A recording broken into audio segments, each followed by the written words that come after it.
Today we will be learning about alphabets, and our first alphabet is A. As we all know, A for apple. A for apple, and apple's color is red. Apple's color is red, and apple's taste is sweet.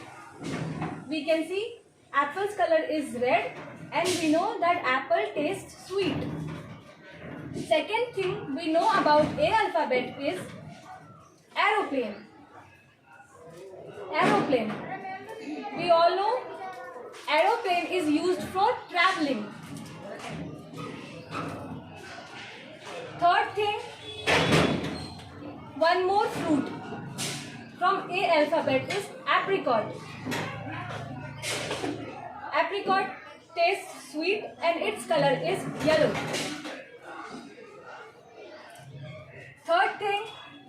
Fourth thing we know about A alphabet is ambulance. Ambulance is used for patients to take them from one place to another. And there are so many other words starting from A alphabet.